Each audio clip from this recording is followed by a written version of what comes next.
आपल्या माहेरच्या घराचा मोठेपणा सांगणारी आणि प्रत्येक बाबतीत सासरच्या घराला नाव ठेवणारी रश्मी सासूबाईंचे माहेर, आलिशान घर आणि भव्यता पाहून ती आश्चर्यचकित झाली. लग्नाच्या दुसऱ्या दिवशी रश्मीच्या आईवडिलांच्या घरून आलेले सर्व वस्तू तिच्या खोलीत ठेवायला सांगते. लग्न घर होते म्हणून त्यामुळे कोणालाच आलेल्या वस्तू तिच्या खोलीत ठेवायला वेळ मिळत नव्हता.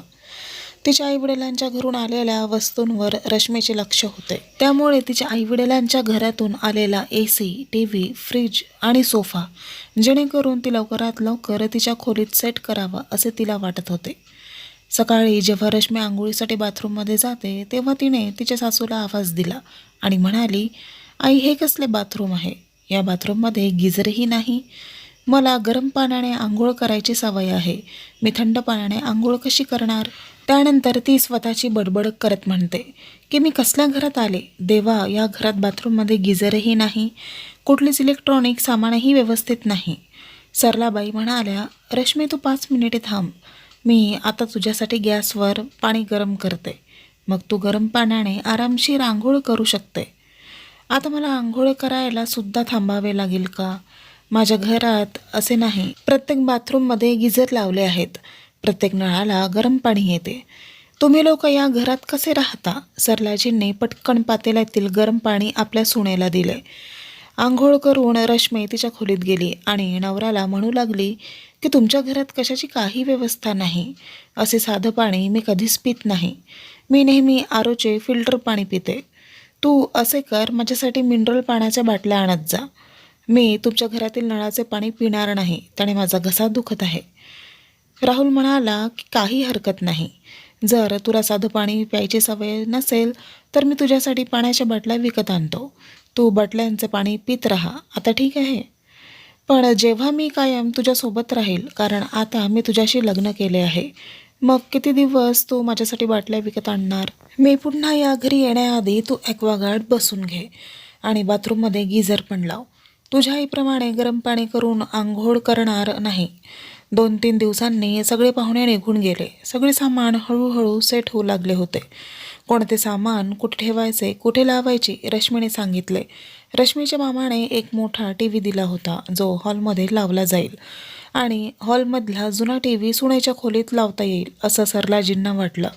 TV लावण्यासाठी इलेक्ट्रिशियनला बोलवलं. संध्याकाळी हॉलमध्ये TV लावताच रश्मी खोलीतून बाहेर पडली. हॉलमध्ये TV लावलेला पाहून ती ओरडली, हा TV हॉलमध्ये कोणी लावला? माझ्या वडिलांनी माझ्या खोलीत लावायला दिला आहे. मला न विचारता माझा TV हॉलमध्ये कोणी लावला?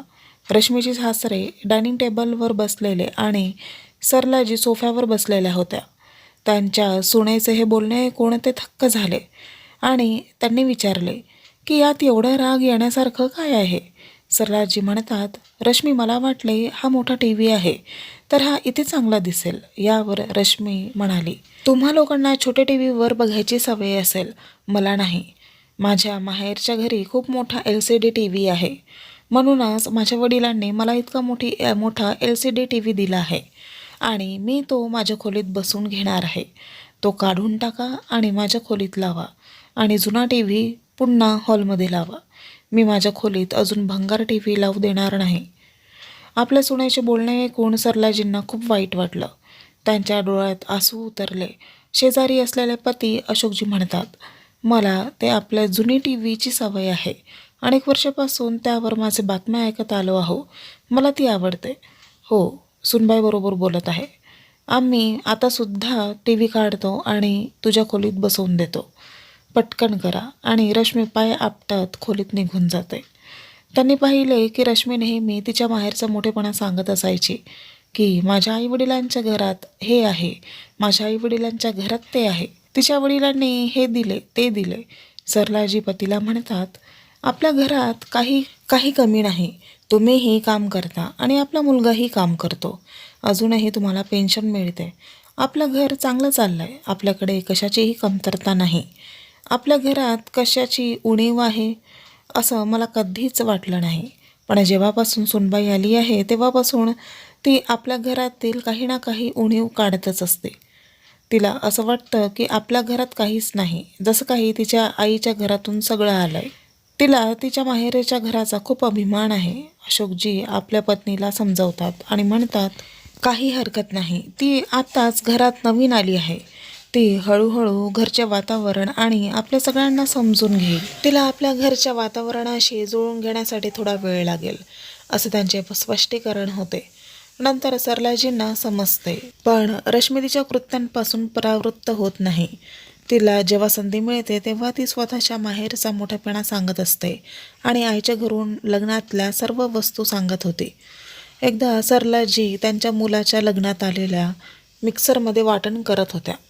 तेव्हा अचानक मिक्सरचं झाकण उघडलं आणि वाटण स्वयंपाकघरात सगळीकडे उडाले.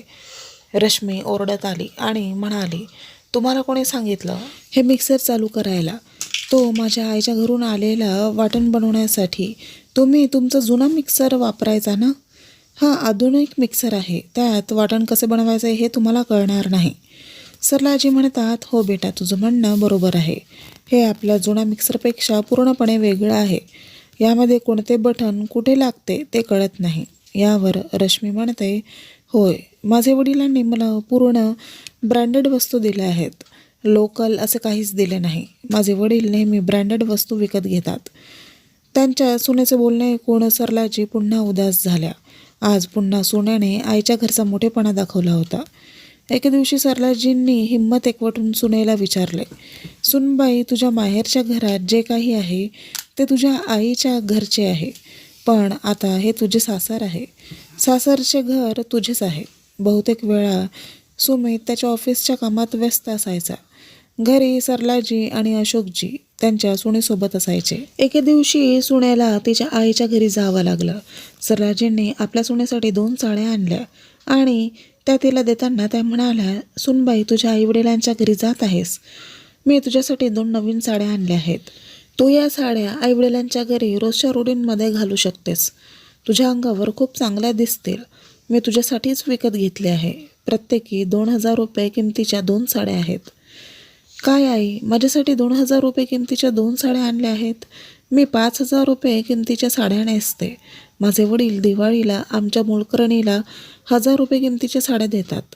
माझ्या लग्नाची एकही साडी 8,000 रुपयांच्या खाली नाही आणि तुम्ही मला फक्त 1,000 रुपये किमतीची साडी नेसायला दिली आहे. तुम्ही दिलेली साडी माझी आई वडील पाहतील तर ते काय म्हणतील? तुम्ही तुमच्या साड्या तुमच्याकडेच ठेवा, म्हणजे आईच्या घरी तर स्वस्तातल्या साड्या नेसणार नाही. माझे आई वडील किती पैसेवाले आहेत हे तुम्हाला माहीत नाही. तुमचे घर फक्त 3 खोल्यांचे आहे. माझ्या आईचे घर 3 मजली आहे. माझे वडील या शहरातील खूप मोठे व्यावसायिक होते. सुमित माझ्या कॉलेजमध्ये शिकत होता आणि मला तो आवडत होता. म्हणूनच माझे वडिलांनी माझे सुमितशी लग्न केले. नाहीतर तुम्ही लोक माझ्या स्टेटसच्या जवळचेही नाही. शेजारी बसले अशोकजींना सुनेचे हे बोलणे सहन झाले नाही. त्यांनी अडवणूक केली आणि म्हणाले, बेटा, आता प्रेम तू केलं आहेस, मग यात कोणी काय करू शकते? तुला माझा मुलगा आवडला म्हणून तुझं लग्न झालं आणि हीच बाब आहे. स्टेटस, पैसे नाही तर एखाद्याच्या चांगल्या वागण्याने मिळतो. तू आपल्या कॉलेजला जाऊन विचार किंवा माझ्या ऑफिसमध्ये जाऊन विचार, माझं नाव किती आहे. तुला आवडत नसेल तर सरलाने आणलेल्या साड्या मग घेऊ नकोस. पण मुद्दा असा आहे की तू कोणत्याही छोट्या छोट्या गोष्टींवरून तुझ्या आईवडिलांचा मोठेपणा दाखवत जाऊ नको. असं त्यांचे बोलणे कोण सुनेचे तोंड उघडच राहिलं आणि आपले तोंड फुगून तिच्या खोलीत गेली आणि पटकन दरवाजा बंद करून घेतला. सरलाजी आपल्या नवऱ्याकडे बघत म्हणाल्या, तुम्ही तिला कशाला काही बोलावे? यावर अशोकजी म्हणतात, नाही सरला, ती प्रत्येक गोष्टीचा अपमान करते. मी जेव्हाही तिला पाहतो तेव्हा ती तुला तिच्या आईच्या घरचे मोठेपणा सांगत असते. तू कोणापेक्षा कमी नाही. काही दिवसांनी प्रकरण चव्हाट्यावर आले. एके दिवशी रश्मीच्या माहेरून फोन आला की भावाची एंगेजमेंट आहे, त्यात तुम्हा सगळ्यांना यावे लागेल. रश्मी तिच्या आईवडिलांच्या घरी जायची तयारी करू लागली. तिच्या आईवडिलांच्या घरी जायला लागल्यावर तिच्या सासू सासऱ्याला सांगते की तुम्ही सर्व चांगले कपडे घालून या, स्वस्त कपडे घालून येऊ नका, नाही तर माझ्या आईच्या घरी 4 लोकांसमोर माझी आणि माझ्या आईवडिलांची इज्जत घालवाल. असे सांगून ती 2-3 दिवस अगोदर तिच्या माहेरी गेली. लग्नाच्या दिवशी मुलगा सुमितच्या आईवडिलांसह सासूरवाडीत पोहोचला. अशोकजी आणि सरलाजी सुरेश माळीच्या घरात आले, पण रश्मीने तिच्या सासूशी आणि सासऱ्यांशी वागणे इथे सुद्धा बरे नव्हते. ती तिथे बोलली नाही आणि त्यांना तेवढा मानसन्मानही दिला नाही. चहापाणी विचारल्यानंतर परत त्यांच्याशी तिथे कोणी बोलायलाही आले नाही. दोघेही बिचारे त्यांच्या सुनेचे भावाच्या एंगेजमेंट फंक्शनला उपस्थित राहून ते घरी परतले. सरलाजींनाही आपल्या सुनेच्या माहेरच्या लोकांचा स्वभाव आणि वागणूक आवडली नाही. त्यांनी ठरवलं होतं की त्याच्या लग्नाला जाणार नाही, मुलाला आणि सुनेलाच पाठवतील असे त्यांनी ठरवलं होतं. एकदा जाऊन बघितले आहे. त्यांनी ना कुठल्या गोष्टीला विचारले ना काही बोलले. वरतून रश्मी माहेरचा मोठेपणा दाखवत व्यस्त होती की आमचे 3 मजली घर बांधले आहे, माझ्या माहेरच्या घरात हे आहे ते आहे, आता मी नाही तिकडे जाऊ शकत. अशोकजी म्हणतात, ठीक आहे, तुला जे योग्य वाटेल ते तू कर, की तुझी मर्जी आहे. मी तुला कधी काही करायला मनाई केली आहे का? लग्न झाले पण सरलाजी आणि अशोकजी लग्नाला गेले नाही, कारण त्यावेळी योगायोगाने त्यांच्या बहिणीच्या मुलीचे लग्न असल्याने त्यांना तिकडे जाणेसुद्धा तितकेच गरजेचे होते. दोन्ही बाजूचे लग्न व्यवस्थित पार पडली होती. रश्मी सरला दोघी घरी आल्या. एक दिवस फोन आला की सरलाजींच्या धाकट्या भावाला मुलगा झाला आहे, तर तुम्हा सर्वांना इकडे यावे लागेल. अशी प्रथा होती की जर सरलाजींच्या माहेरच्या घरी बाळ झाले असेल तर त्यांच्या त्या मुलासाठी त्या खूप काही घेऊन जाते. आईसाठी कपडे, मुलांसाठी कपडे, काही सोने चांदी आणि खारीक खोबरं असे भेटवस्तू घेऊन जाते. आणि जेव्हा ती परत येते तेव्हा त्यांच्याकडूनही तिला अनेक भेटवस्तू दिले जातात. 12वी सोहळा मोठे थाटामाटात साजरा केला जातो. माहेरच्या घरी आपल्या भावाला मुलगा झाल्यानंतर 12वीला जाण्याची सर्व तयारी करू लागतात. ते आपल्या पतीला म्हणाल्या, का इतक्या वर्षानंतर माझ्या भावाला मुलगा झाला आहे, म्हणून मी ठरवलं आहे की आपण त्याला सोन्याची चेन देऊ आणि खूप भेटवस्तू पण घेऊन जाऊ. यावर्षी त्याने त्यांचे पेन्शनचे पैसे काढले आणि ते पेन्शनच्या पैशातून त्यांनी सोन्याची चेन आणि काही कपडे घेतले आणि भेटवस्तू म्हणून एक अतिशय सुंदर लाकडी झुलाही घेतला. रश्मीने आईवडिलांच्या घरी हे सगळं कधीच पाहिलं नव्हतं, कारण तिथे हे सगळं असं कधीच काहीच नव्हते. तिलाही हे सगळं आवडलं होतं. ती जरा आश्चर्यचकित झाली, कारण तिची सासू त्यांच्या माहेरीसाठी इतकं करत असते. एक दिवस ती सासूला म्हणाली, तुम्हाला तुमच्या माहेरच्यांसाठी एवढं करण्यासाठी काय गरज आहे? तुमच्या माहेरचे नेहमी काही ना काही पाठवत असतात. मी तुम्हाला कधी तुमच्या माहेरी जाताना पाहिले नाही. या घरात येऊन मला वर्ष झालं, पण तुम्ही एकदाही तुमच्या आईवडिलांच्या घरी गेले नाहीत आणि आज तुम्ही जाणार आहात, तर तुम्ही खूप काही सोबत घेऊन जात आहात. यावर सरलाजी म्हणाल्या, मुली, गेल्या 1 वर्षापासून मी माझ्या माहेरी गेली नाही, कारण मी माझ्या कामात खूप व्यस्त होते आणि तू पण घरी आली होती. मला माझ्या नवीन सुनेला सोडून कुठे जावेसे वाटले नाही आणि आज संधी मिळाली आहे तर माझ्या माहेरच्या घरी जाईन आणि तू पण माझ्या माहेरी चल. यावर रश्मी चिडून म्हणाली, मी तुमच्या माहेरी जाऊन काय करणार आणि तेही गावात? माझ्या माहेरी चल. त्यावर रश्मी चिडून म्हणाली, मी तुमच्या माहेरी जाऊन काय करणार आणि तेही खेडेगावात? मी इथेच बरी आहे. तुमच्या आईवडिलांच्या घरी नीट कशाची काही व्यवस्था नसेल की नाही याचा मला प्रश्न पडला आहे. मला तिथे राहता येणार नाही. खेडेगावात लाईटसुद्धा नसते ना, कशाची व्यवस्था असेल? बाई, माझ्या आईच्या घरी चल, तुला तिथे नक्कीच आवडेल. सुमितही रश्मीला म्हणतो, रश्मी, आपण सर्वांनी तिकडे जायचे आहे. मामांनी आपल्या सर्वांना बोलवले आहे. तू या घरची नवीन सून आहेस. इतके दिवसांपासून ते फोन करतात. तुला नक्की यावे लागेल आमच्यासोबत. रश्मी कसली तरी अनिश्चितच रश्मीच्या सासूच्या माहेरी जायला तयार झाली. पण आतून ती विचार करत असते की तिला खेडेगावात कसं राहावं हेच कळत नाही. ती कधी खेडेगावात गेलीच नव्हती. गावातलं वातावरण कसं असेल या विचाराने ती गोंधळली होती. शेवटी तो दिवस आला जेव्हा ती सासूच्या माहेरच्या घरी जाण्यास तयार झाली. तिकडे गावी पोहोचताच गावाबाहेर ढोल ताशांचा गजरात त्यांचे स्वागत करण्यात आले. कुटुंबातील सर्व सदस्य गावभर उभे होते. ते सरलाजी, अशोकजी त्यांच्या सुनेचे स्वागत करतात. फुलांचा वर्षाव होत होता. सरलाजी त्यांच्या माहेरी सर्व लहान मोठे नाचत होते. भाऊ समोर 2 घोडी लावलेली एक सुंदर गाडी घेऊन आले. त्या गाडीत ते त्यांची बहीण मेहुणीला घेऊन जात होते. त्या सर्वांना घेऊन त्यांनी घोडागाडीतून गावात फेरी मारली आणि त्यांचे जल्लोषात स्वागत केले. असे भव्य दिव्य स्वागत पाहून रश्मीचे डोळे फिरले, कारण तिला वाटले होते की सासूचे माहेर हे खेडेगावात आहे आणि इथे असे काहीच होत नाही. पण इतके सगळे पाहून ती थक्क झाली. जेव्हा गाडी सासूबाईंच्या घराबाहेर जाऊन थांबली तेव्हा रश्मीला समोर मोठे घर दिसले. ते इतके मोठे होते की एवढ्या मोठ्या घरात 4 ते 6 घर एकत्र बांधले जातील असे वाटत होते. रश्मी डोळे मोठे करून तिच्या सासूचे माहेरचे घर बघत होती. घरात प्रवेश करताच संपूर्ण घर शेणामातीने सारवलेले. घराची छत सुंदर लाल कौलाची होती. घराचा हॉल तर इतका मोठा होता की त्यात एका वेळेस 3 कार बसू शकतात. घराच्या समोर मोठे अंगण होते. अंगणाच्या बाजूला एक गाई म्हशी होत्या, तर दुसऱ्या बाजूला लहान मुलाला खेळायला जागा होती. तसेच झाडाला बांधलेला एक सुंदर झोकाही होता, जेव्हा लहान मुले आनंदाने झोका घेत होती. घराच्या मागच्या अंगणात सर्व पालेभाज्यांच्या बाग लावलेली होती. इतकं भव्य घर बघून रश्मीला धक्का बसला होता. असं घर तिने कधी पाहिलेच नव्हते, कारण अशी मोठी घरे शहरामध्ये नसतात. मोठी घरं फक्त खेड्यातच दिसतात, कारण तिथे सर्व एकत्र कुटुंब राहत असतात. तेवढे सर्वात यांची मोठी वहिनी येते आणि त्यांचे पाय धुते आणि त्यांना खूप आदर देते. वेगवेगळे गोड पदार्थांपासून सुरुवात करते, जे घरच्या गाईच्या शुद्ध तुपापासून बनवले होते. त्यांनी सर्वांचे तोंड गोड केले आणि नंतर जेवायची वेळ आली तेव्हा ताटात 6 प्रकारच्या भाज्या वाढल्या जातात. 2 प्रकारचा भात वाढला जातो, जो त्यांच्या शेतात पिकवला जाणारा प्युअर इंद्रायणी तांदळापासून बनवला होता, आणि बाकी बरेच विविध प्रकारचे पदार्थ वाढले जातात.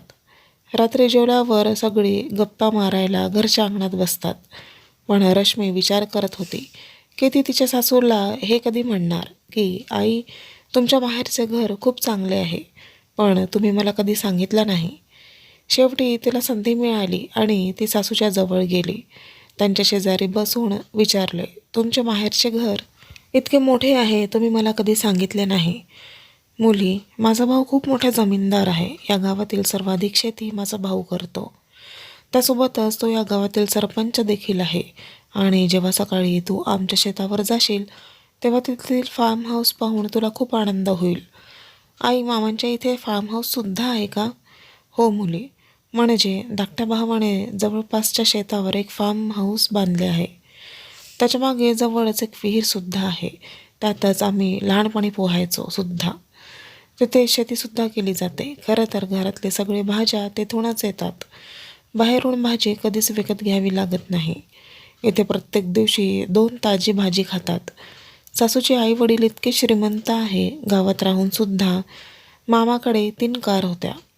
त्यांच्याकडे एवढे मोठे घर, फार्म हाऊस, ट्रॅक्टर, गुरेढोरे, एवढी जमीन आणि जायदाद होती. हे सासूबाईंचं ऐकून रश्मीला धक्का बसला, कारण तिच्या सासूबाईंच्या माहेरी 3 कार होत्या. ते खूप श्रीमंत होते. एवढी मोठी घर, शेती, फार्म हाऊस, एवढी मोठी जमीन, जायदाद होती, पण तिच्या सासूने कधी त्याचा उल्लेख केला नाही. त्यांच्या बाहेरच्या घराबद्दल कधीही मोठेपणा दाखवला नाही. पण म्हणजे मी सासूबाईंना माझ्या माहेरच्या घराचा नेहमी मोठेपणा सांगत आले. आज सासूबाईंच्या माहेरचे घर पाहिल्यानंतर मला स्वतःच्या आईवडिलांचे घरही नुसतेच वाटत होते. माझ्या सासूबाईंच्या माहेरच्या घरी माझ्या माहेरच्या घरापेक्षा खूप मोठा दबदबा होता. माझे माहेरचे घर फक्त 3 मजल्यांचे आहे आणि तेही 1 गुंठ्यात. पण इथे पूर्ण 3 गुंठ्यात घर बांधले होते. आता रश्मीला त्याच गोष्टी पुन्हा पुन्हा आठवत होत्या, जेव्हा तिने सासूबाईंना तिच्या माहेरच्या घराबद्दल खडसावले होते. पण आता तिला या गोष्टींच्या आतून खूप पश्चाताप होत होता आणि ती विचार करत होती की ती कधी घरी पोहोचेल आणि तिच्या कृत्याबद्दल सासूची माफी मागेल. 5 दिवस माहेरी राहिल्यानंतर सरलाजी, अशोकजी आणि मुलाला त्याच्या माहेरची माणसं कपडे आणि दागदागिने देऊन मानसन्मान करून सर्वांना पाठवतात. घरी गेल्यावर रश्मी तिच्या सासूबाईंच्या खोलीत गेली आणि म्हणाली, आई, तुमच्या माहेरच्या घरातले सगळे खूप श्रीमंत आहे आणि तुम्ही इतक्या चांगल्या कुटुंबातून आहात, पण तरीही तुम्ही मला कधी सांगितले नाही की तुम्ही पण खूप चांगल्या कुटुंबातून आहे, हे चांगले आहे. मी खूप वेळा तुमचा अपमान केला आहे. आता मला माझ्या आईच्या घरचे वर्चस्व दाखवून खूप वाईट वाटते. मला माफ करा. मुली मी नेहमीच अनेक सुखसोयींनी वाढले आहे, तो बघितलाच आहे. माझ्या माहेरच्या घरी कशाचीच कमतरता नाही. माझे वडीलही आमच्या गावचे सरपंच होते आणि आता त्यांच्यानंतर माझा भाऊ तिथला सरपंच आहे. माझे वडिलांनी माझे लग्न अशोकजींसोबत केले होते. अशोकजी शाळेतील एक अतिशय प्रामाणिक शिक्षक होते. त्यांच्या प्रामाणिकपणावर प्रभावित होऊन माझ्या वडिलांनी त्यांच्याशी माझं लग्न लावून दिले. त्यांची आर्थिक परिस्थिती फारशी चांगली नसली तरी माझ्या वडिलांनी मला आर्थिक मदत करण्याचा अनेक वेळा प्रयत्न केला होता. पण अशोकजींना हे आवडले नाही की त्यांनी घर चालवण्यासाठी सासरच्याकडून पैसे घ्यावेत. त्यामुळे त्यांचा स्वाभिमान दुखावला असता.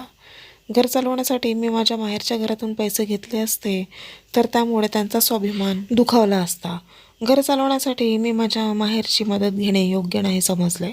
माझा नवरा माझ्यासाठी सर्वतोपरी तो प्रयत्न करायचा आणि लग्न झाल्यावर मुलींचं सासर हेच तिचं घर असतं आणि मला कधी माहेरची आठवणही आली नाही. सासूचे हे बोलणे ऐकून रश्मीला तिच्या चुकीच्या वागणुकीची लाज वाटली. रश्मीने घरी सगळ्यांना तिच्या चुकीच्या वागण्याबद्दल माफी मागितली आणि सगळेजण चांगले आनंदी राहू लागले. तर मित्रांनो, कथा आवडल्यास चॅनलला लाईक, शेअर आणि कमेंट करा आणि अशाच छान छान कथा पाहण्यासाठी चॅनलला सबस्क्राईब करा. धन्यवाद.